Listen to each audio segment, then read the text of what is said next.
All right, let's talk about Spanish irregular verbs. You know, the ones that seem to break all the rules and trip you up right when you're starting to feel confident. Well, today we're going to crack the code and show you that there's actually a hidden system behind all that chaos. So, you're getting the hang of the regular verbs, right? You're forming sentences, things are clicking, and then, bam, you hit a wall. A verb you think you know suddenly goes rogue. We've all been there, and we're going to break down that wall together.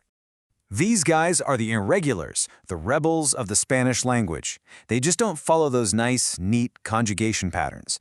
And it might feel like they were invented just to confuse you, but they have their own secret logic, and we're about to expose it. Now here's the big secret. This isn't random at all. It's not just a bunch of exceptions you have to memorize. No way! There is a system hiding in plain sight. These verbs follow predictable patterns, and once you see them, trust me, it's a total game changer. In fact, get this. Pretty much every irregular verb you'll come across in the present tense falls into just 3 main categories. That's it. Not hundreds of random rules, just 3 core patterns.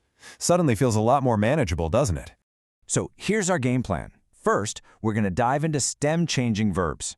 After that, we'll look at the yo form irregulars. And finally, we'll tackle that small group of completely irregular verbs. Let's jump in with pattern number 1. First up, stem changers. And here's the absolute key to understanding these. The verb endings are perfectly normal. They're exactly what you'd expect.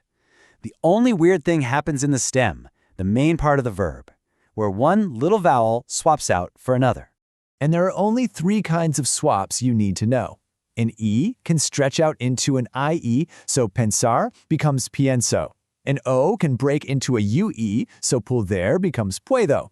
Or an E can get shortened to an I, turning pedir into pido. That's the whole list. Okay, listen up, because this is the single most important rule for this entire pattern.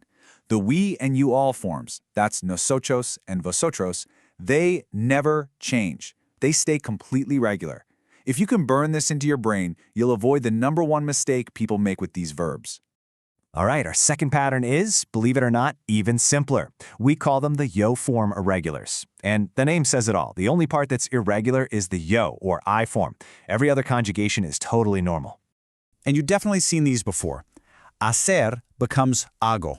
Poner becomes pongo. See how that G just pops up out of nowhere? Or look at conocer becoming conozco. You get that ZC sound? These are the classic signs of a yo form irregular. Just look at hacer for a second. The yo form, hago, is the weird one. But then you get to tu haces, and hey, that's a perfectly regular verb. So for these, you just have to learn one special form for the whole verb. Pretty good deal, right? And that leads us to our last group, the true rebels. These are the verbs that don't follow any pattern, they just do their own thing. You kind of just have to memorize them. But, and this is a big but, the good news is that it's a very, very small club. And here they are, the most common ones. Ser, estar, ir, tener. These are some of the most used verbs in the entire language. So yeah, they require a bit of memorization, but you're going to use them so often that they'll feel like second nature in no time. Now, just to keep things interesting, some of these verbs are actually hybrids. They mix and match patterns. Take tener. The yo form is tengo. That's a classic yo form change. But then, it's also a stem changer in other forms, like tú tienes. It's like a 2-for-1 deal. Okay, enough with the theory. The best way to really get these rules to stick is to actually use them. So let's do a quick workout and see if you can spot these patterns in the wild. You ready? Okay, first one up. How do you say I can? The verb is poder. Think back to that first pattern. Which vowel swap does this one use? And there it is, yo puedo. It's a classic O to UE stem changer. The stem changes, but that O ending for yo is perfectly regular. Nice one. Okay, let's try a trickier one. The verb is pedir, which is an E to I stem changer. But look at the subject, nosotros. What was that one giant exception we talked about? Exactly. Nosotros pedimos. Remember, the nosotros form is the one exception that never gets the stem change. If you caught that, you are absolutely on your way to mastering these. All right, final challenge. This time, you're the editor. I'm going to show you a sentence with a super common mistake, and your job is to find it and fix it. Take a look at this. Yo pienso mucho.